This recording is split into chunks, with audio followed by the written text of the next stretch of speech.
The world's oceans, davno, stop being just the space between continents. Today, they are a complex, tense system of routes along which the global economy moves. Every day, millions of tons of cargo are transported by sea, from food and fuel to cars, equipment, and strategic raw materials. And it is precisely here, far from shores and laws, that one of the most serious threats to modern shipping emerges. According to the International Maritime Bureau, the global economy loses almost $16 billion every year because of theft, ransoms, delivery delays, and other consequences directly linked to maritime piracy. These are not abstract numbers. Behind them are disrupted contracts, rising prices, halted production, and real human sudbury. We are used to perceiving pirates as a relic of the past. In imagination, sailboats immediately appear, wooden decks, sabers, and black flags on the horizon. But the reality of the 21st century looks far harsher and more dangerous. Modern pirates have not disappeared anywhere. They operate here and now. They go out to sea on high-speed boats, use satellite navigation, automatic weapons, and precise razvedka. Their targets are container ships, tankers, cargo vessels, everything that moves along busy maritime arteries.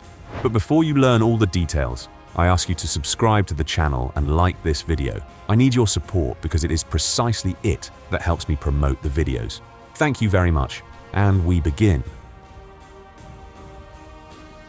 Today's sea pirates are not odinochki and not spontaneous gangs. These are well-organized groups that know ship routes, their speed, vulnerable points, and even the guard schedule. They attack suddenly, act quickly, and without hesitation.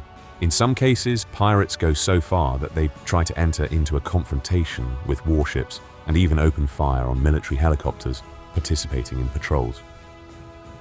For the crews of civilian vessels, this means one thing: you can rely only on your own means of protection. And in recent years, the shipping industry has been forced to seriously reconsider its approach to security.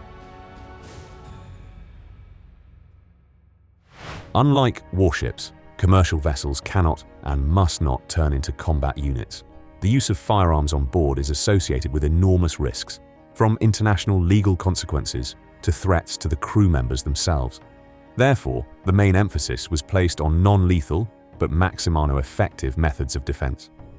Container ships, tankers, and large cargo vessels began to be equipped with an entire set of engineering solutions capable of disrupting an attack already at the stage of approach. And the key element of this defense became high-pressure water cannons. As of today, it is precisely water cannons that remain the main and most widespread way of protecting ships from pirates. At first glance, this seems like a simple solution: ordinary seawater. But behind this simplicity lies serious engineering. Modern systems are capable of ejecting up to 1,350 gallons of water per minute. They are developed by companies that specialize in professional firefighting technologies and were originally created for extreme conditions. The operating pressure of such cannons reaches 175 psi. This is a colossal pressure that turns a strewer of water into a polnocenny physical udder. Under such pressure, an adult person can be knocked off their feet in fractions of a second. The stream can throw them overboard, deprive them of balance, and disorient them. And if it hits the hull of a small boat, the potoke of water can change its course or take it out of control. Special attention is paid to the safety of the crew itself. The nozzles of the water cannons are made of acid-resistant marine-grade stainless steel. They are designed for constant contact with salt water and extreme loads. Control is carried out remotely, directly from the captain's bridge. In some modes, the system can operate fully automatically, reacting to the approach of boats to the danger zone. This is a critically important point. Modern pirates often open fire at ships with automatic weapons. If sailors had to be on deck and manually control the cannons, the risk of injury and death would be too high. Automation makes it possible to protect the ship without exposing the crew to direct danger. One of the key advantages of water cannons remains their range of operation. The potoke of water can cover approaching boats even before they come within a distance that is dangerous for the ship and the crew. This gives the team precious time for a maneuver, for calling for help, for disrupting the attack before it moves into an active phase. In the open sea, it is precisely early reaction that often decides the outcome of the entire situation. There are many configurations of such systems, from stationary installations to movable nozzles with a variable tilt angle. Some of them create a continuous Vodenaya curtain along the side, turning approaches to the ship into an almost impassable zone. And although from the outside it may seem that water is a weak sredstvo against a motorboat, practice says the opposite. Tests have shown that with proper use, water systems become one of the most effective deterrence tools. Water is used not only for direct воздействие on people in boats. One of the tactics involves directing streams into the hull of the attacking craft. Even partial filling of a boat with water sharply reduces its speed and controllability. The center of gravity shifts, the engine works under overload, and each turn requires more and more effort. In such conditions, the pilot of the boat finds themselves in an extremely vulnerable position. The potoke of water forces them to cover their face, protect their eyes, knocks down orientation, and does not allow them to hold course accurately. As a result, attention switches from the attack to elementary survival and keeping the boat afloat. And in most cases, this is precisely enough to disrupt an attempt at boarding. However, there are situations when simple deterrence turns out to be not enough. Some pirate groups are ready to go to the end despite resistance. That is why maritime security specialists began to look for ways not just to drive attackers away, but to physically limit their capabilities. This is how the P-trap system appeared, a passive, non-lethal solution designed to intercept boats already at the stage of approach. P-trap is two massive reinforced booms installed on both sides of the ship. Behind them stretch heavy, strong cables, forming a kind of underwater barrier. At first glance, this construction looks simple, but this is exactly where its effectiveness lies. If a pirate's boat approaches too close and crosses the operating zone of the system, its propeller instantly gets entangled in the cables. The propeller is blocked, the engine loses power or completely stalls. At this moment, the boat effectively becomes an immobile target. The pirates are forced to spend time freeing the propeller, losing speed, control, and initiative, and every lost minute plays on the side of the crew of the protected ship. Given the scale of world trade, maritime security has long ceased to be an auxiliary task. Today, it is a polnocenna industry with billion-dollar turnovers. Crews undergo specialized training, study attack scenarios, rehearse actions in extreme conditions, and learn to make quick decisions under pressure. Planning plays a key role. From the route and speed of the ship to the placement of protective systems, every detail can turn out to be critically important. People responsible for security at sea, in essence, perform the role of special podres de linea. Their task is to protect the ship, the cargo, and the crew, often being hundreds of kilometers from the nearest help. But pirates are far from the only threat that ships face in the open sea. Storms, strong waves, and errors in control can put even the most modern ships at risk. There are no trifles at sea, and one incorrect assessment of the weather can lead to a catastrophe. When the danger becomes critical, especially on large vessels with a large number of people on board, the most common solution remains the command to evacuate. The procedure of abandoning ship implies an organized withdrawal of crew and passengers using lifeboats, which until the last moment remain connected to the ship. Modern lifeboats are radically different from those that were used decades ago. Today, these are fully enclosed, hermetichny and motorized craft.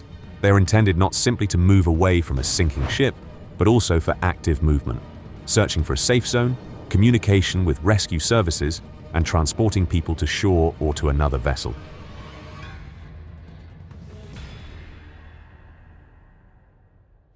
Not only the design of lifeboats has changed, but also the very principle of their launching into the water. If rancher, the evacuation process took precious minutes and required precise coordination of the crew, modern systems have significantly accelerated this stage. In many new projects, the lifeboats are no longer lowered slowly on cables. Instead, they are launched along special guide ramps directly into the water. This method allows acting quickly, even with heavy rolling and limited visibility. The hull of the lifeboat is completely sealed from top to bottom. This means that during launch, water does not get inside, and the structure itself is designed for impact with the sea surface. Thanks to this, the risk of injuries and accidents during evacuation is reduced to a minimum, even in storm conditions. Some companies went even further and began to develop technologies capable not simply of saving people after an accident, but of preventing the catastrophe itself. One such example was the Icelandic company Rafnar Maritime, which recently presented a line of self-righting vessels. These unusual constructions are based on fundamental laws of physics, primarily on the principle of buoyancy. Rafnar's engineers achieved that their boats automatically return to a working position, even in the event of a complete capsize in the water. During tests, lifting loops were attached to the hull on the side and from below, after which the boat was intentionally paravoracevole. Already at this stage, it was noticeable how actively the hull resists capsizing, and when the vessel was nevertheless brought to a tilt of 90 degrees, it almost immediately began to level itself. This process occurred without participation of the crew, exclusively due to well-thought-out distribution of mass and the internal geometry of the hull. Such solutions may turn out to be life-saving in many maritime situations, from rescue operations to work in harsh weather conditions. However, despite the obvious advantages, the technology for now remains applicable mainly for small and medium vessels. There is still a long way to go before implementing such principles on large ocean-going ships. Nevertheless, the direction has already been set, and the future of maritime safety increasingly relies on engineering solutions capable of working without human participation. One of the most well-known organizations engaged in maritime rescue is the Royal National Lifeboat Institution, known as the RNLI. This is the largest charitable maritime rescue service in the United Kingdom. The vessels they use differ from the lifeboats intended for evacuation from sinking ships. In essence, they're closer to Coast Guard boats and are designed for active work in extreme conditions. Since 2013, the RNLI has been using Shannon-class lifeboats. This is a vessel with a length of 44 feet and a width of 14 feet, specially designed for operation in the harsh waters around the British Isles. Shannon-class lifeboats were created with the expectation of working where most vessels would prefer not to go out to sea at all. Like Rafnar maritime boats, these lifeboats belong to self-righting vessels. In case of capsizing, they automatically return to a normal position, once again ending up bottom down. This was achieved thanks to an entire complex of engineering solutions. All heavy elements of the design are placed as low as possible in the hull. After the wheelhouse is hermetically sealed, it remains filled with air and stromitzer to occupy the highest point relative to the surface of the water. Additionally, a pendulum system is used which, when capsizing, automatically closes the air valves. This prevents seawater from entering internal systems and preserves the vessel's operability even after extreme maneuvers. In recent years, rescue technologies at sea are increasingly shifting toward robotization. Where the risk for a human is too high, autonomous systems enter the scene. One vivid example of such an approach became Marine Guardian, a prototype unmanned surface vessel created specifically for search and rescue operations. This apparatus is controlled by the Marine Tensor's AI Control System artificial intelligence system and uses water jet propulsion. This scheme allows it to move confidently through waves, maintain stability, and uphold obstacles even in difficult weather conditions. To increase navigation accuracy, the vessel is equipped with a sonar system. It helps Marine Guardian orient itself in the water, detect objects, and effectively plot a route to the target. After detecting a casualty, the unmanned craft can carefully approach the person and safely escort them back to shore or to a zone where evacuation is possible. Despite the fact that many of these technologies are still at the stage of development and testing, the direction is obvious. Maritime safety increasingly relies on automation, artificial intelligence, and engineering solutions capable of working where human capabilities are limited.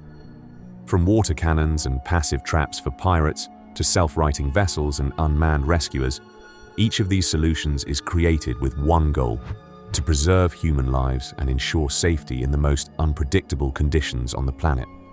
The ocean remains a dangerous environment, but with every year, humans get more and more tools that make it possible to resist both criminal threats and the very elements. And with this, we come to the end of today's video.